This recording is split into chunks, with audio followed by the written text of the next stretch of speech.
hey, this is how you do this graphic thing with this program. And as I was like about to start talking to him, I see him building, it was either Snapchat or Instagram stories, something. And there he was, like adding a graphic to it and putting on a GIF and doing this and building all that. And I'm like, this dude is creating content as like that's normal to him, is creating content and is using technology to for his social life. Like that's how he communicates with his friends.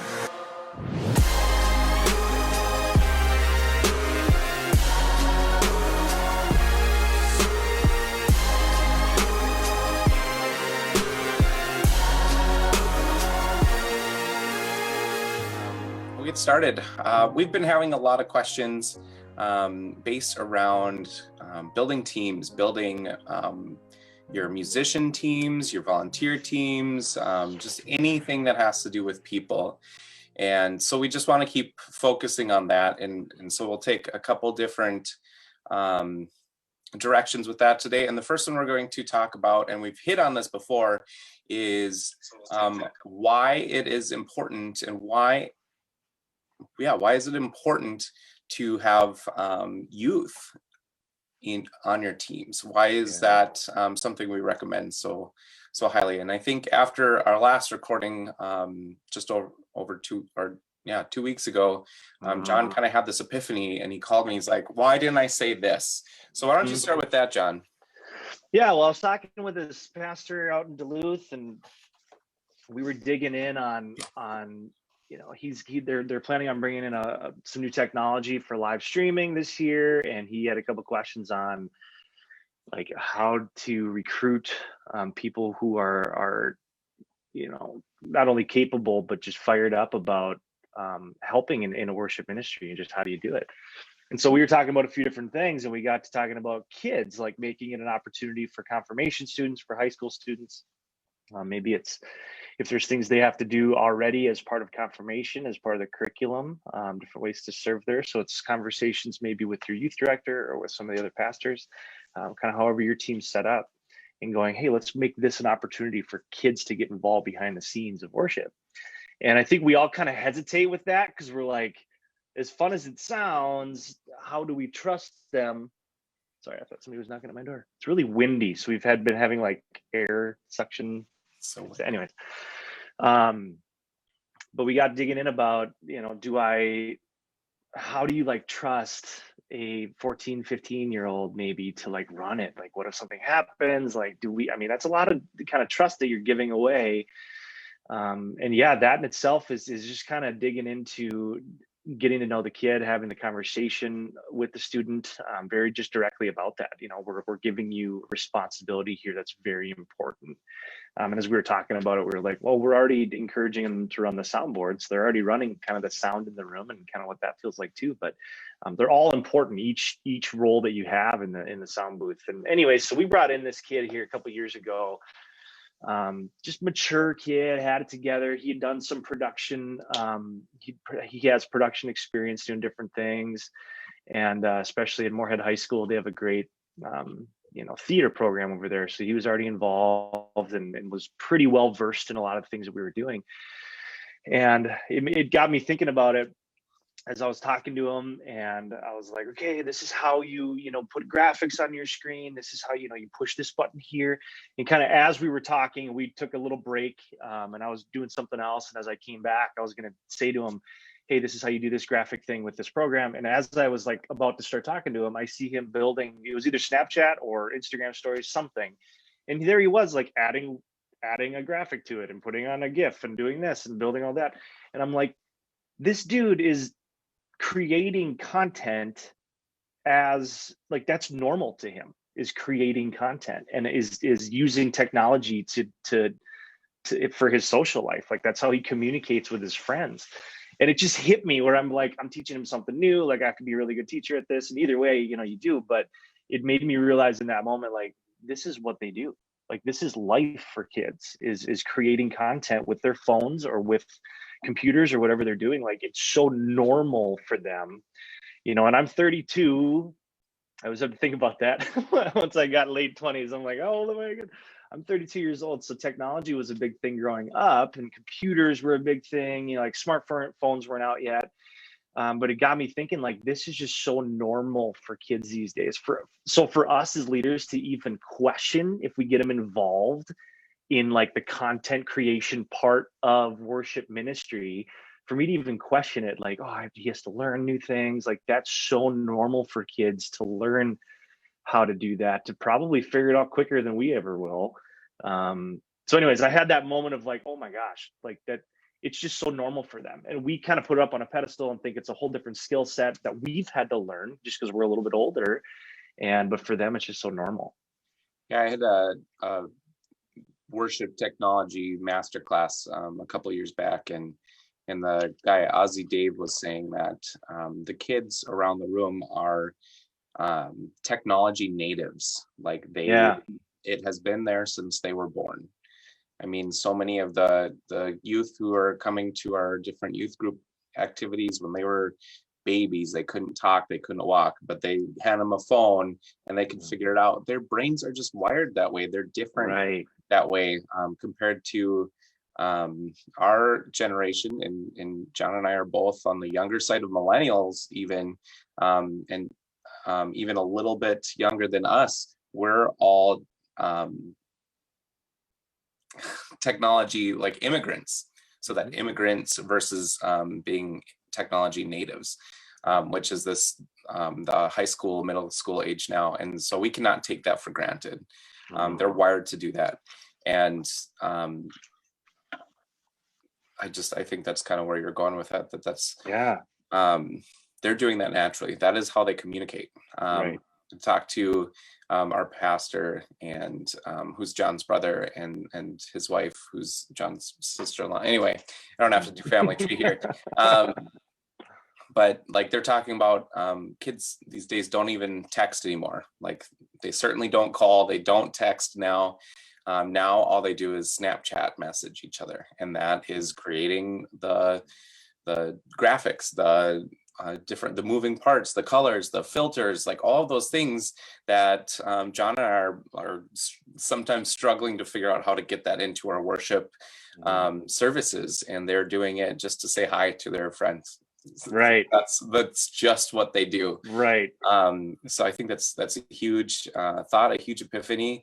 And like I said a couple weeks ago when we talked about this, was if I didn't have somebody who was older than me, kind of a mentor, a leader, somebody I looked up to, ask me to use my gifts, what I was already naturally doing, playing around on the guitar or piano or singing or whatever, if I wasn't asked to do that, I wouldn't be here today. Right. And so they are going to feel valued, they're going to feel connected, and they're going to see what you're up to, and that could change their life forever while changing ministry forever for your congregation. So right, that is awesome. Right. Yeah, it definitely kills a lot of birds with one stone. I mean, it's like you said, setting them up on the path, just to be more involved in the church life, and also to improve what you're doing from a worship standpoint. Like that, the kid, like the next week was like, hey, did you know that you could do this, this, and this? I'm like, what? Like, no, how did you figured all that out from doing this like for 1 hour as a volunteer? And I tinker with this system for hours on end, like trying to get things working well. And it's like, man, so letting them figure out how to just let them run with it and have fun, let them fail. Like, we're all going to fail. It's going to happen every week. Something's going to go wrong, and just being ready for that, and helping them learn that along the way too, I think is just huge. Yeah, and I think this is a natural point to transition into the next part of what we're talking about, which is going to revolve around mission. There are so many churches who are asking for help to recruit, to find volunteers. It's just the lone lead pastor, and that's about it. His wife or her husband, who are heading up the entire thing because they can't recruit. And a lot of times I just want to say, well, based on the conversation we had today, I probably wouldn't want to join your ministry either, because it's based on helping you fill a need. There's nothing bigger to it. And I think that the churches that I've worked with, worked for Calvary Now, Good Shepherd, before this, other ones before that, the ones that always attracted me were the ones who were mission driven.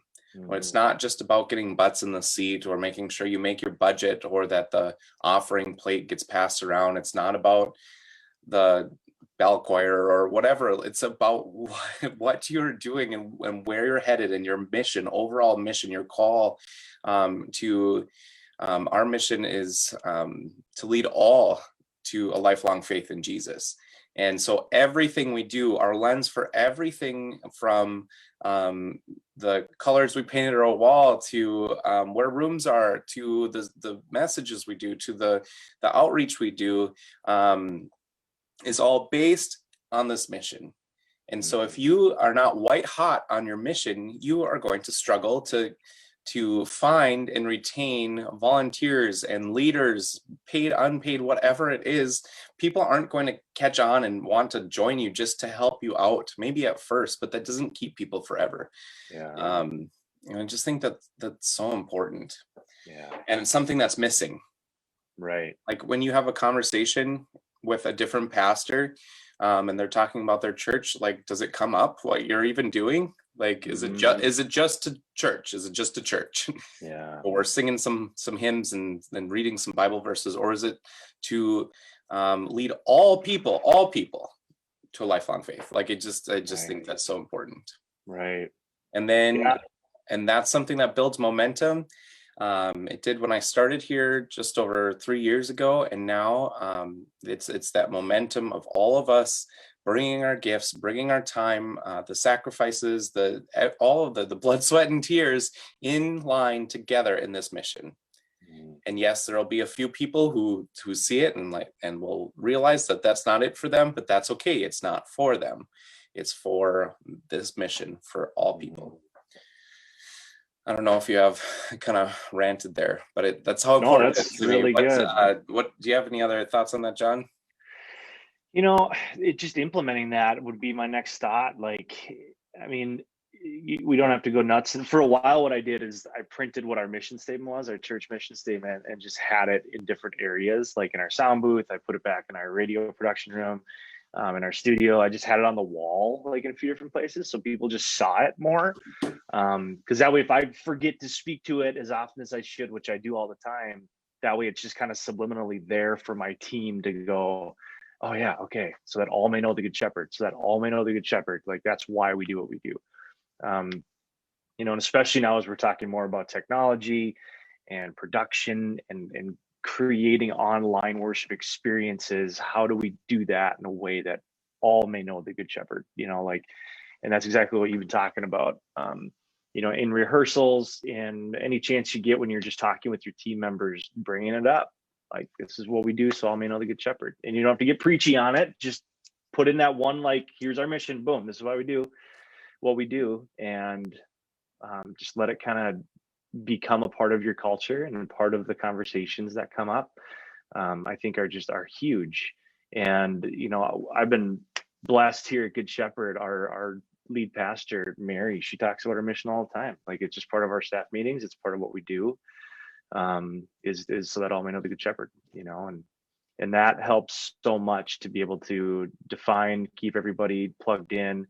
If you're able to, you know, create that culture where people go, I am a part of something so much bigger than just advancing the slides on a Sunday. Like, there is such a deeper why do we do what we do, and knowing that that's what's at the heart of it all is awesome, and is going to grow people's faith as they are included. It's going to make them just feel so much bigger and feel like they're a part of something so much greater. So yeah, I keep go around and around on that too. I love it. I think that's really good. There's a book that I read. It's been a while, so it talked about how at the very beginning, before the Big Bang and the huge explosion, I'm going to butcher it because I'm not science minded, but it really did change how I viewed all of these things. But everything came in tiny little, I can't even say the right words, but like protons and neutrons and electrons, and those bond together to be something bigger than themselves, which create atoms.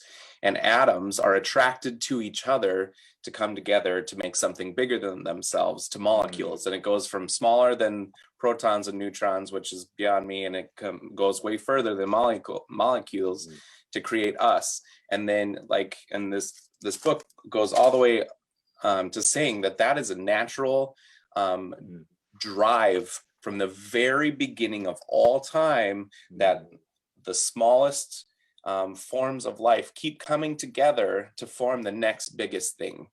And eventually it came together to create our structure, our bones, our skin, our noses, all these things. And now we're people. So now that we are naturally drawn to be part of something that's bigger than ourselves.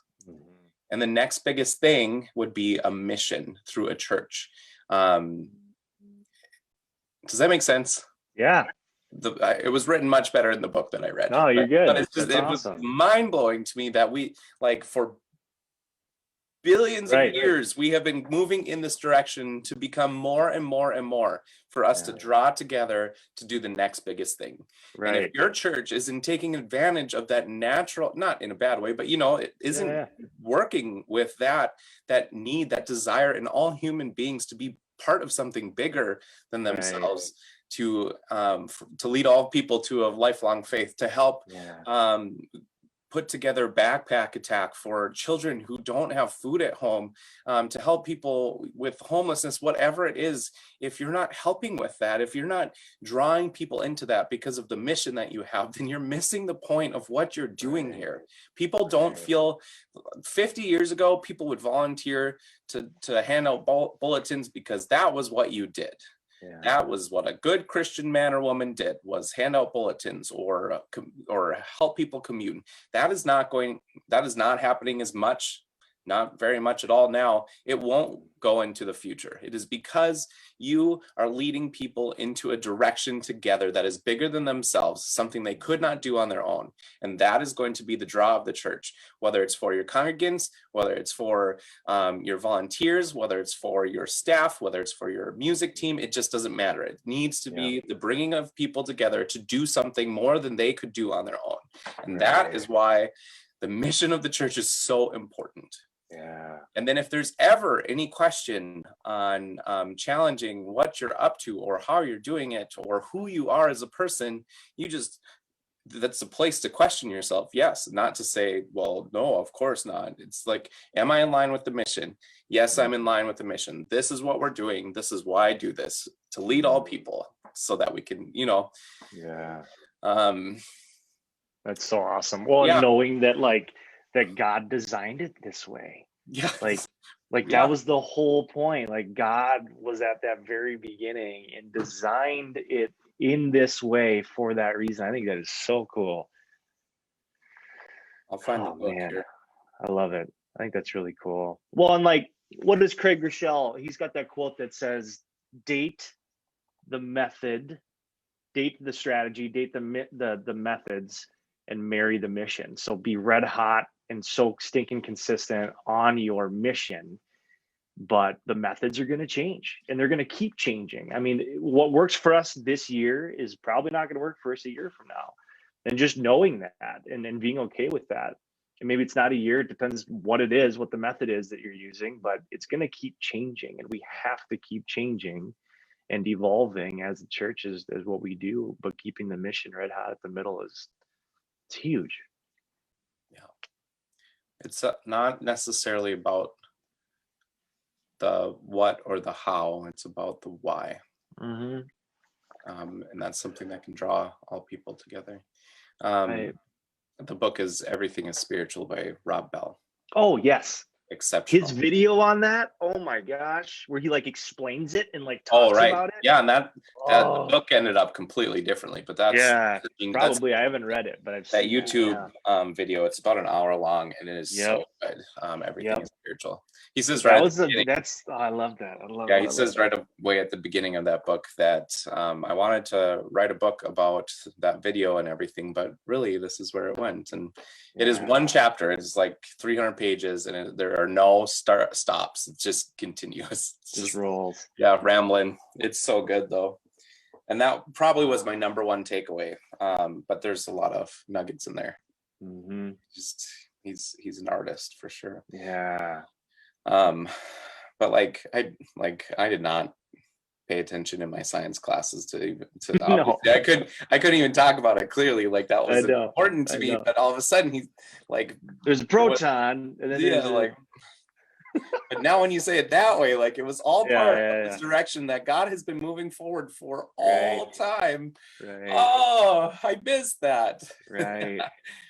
So that's so cool. So yeah, that's so cool. I feel good about that, John. Yeah, I feel good about that too. I think really good about that. And then we hit it pretty hard that last video, that if you're struggling to find volunteers or you're struggling to find good leaders, take a look in the mirror. And that's a hard thing and that's something that John and I do too. You have to ask some really hard questions sometimes, and you don't always like the answers. But it starts with ourselves, who we are and what we're doing, what we stand for, our leadership principles, how we act those out, how we care for one another, relationships. Right.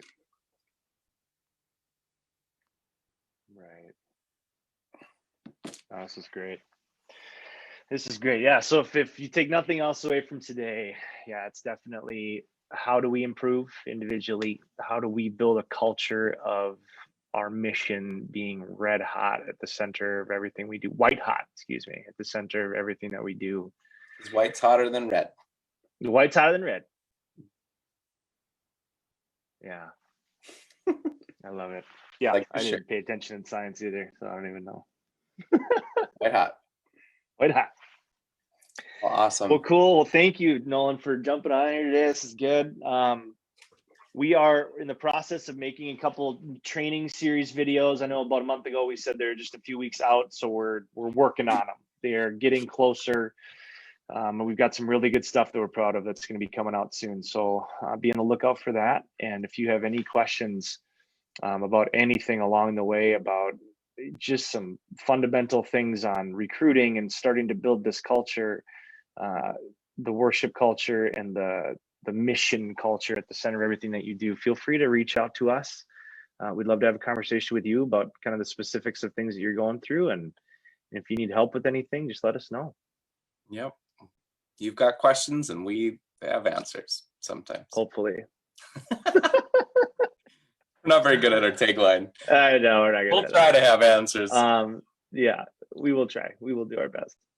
Here's our info here. Again, my name is John Dahl, and this is Nolan Weisz, and we're here for you. We're here to help in any way. So here's our website and our email there at the bottom. So feel free to reach out with anything that you've got. All right. God bless. All right. Thank you, everybody.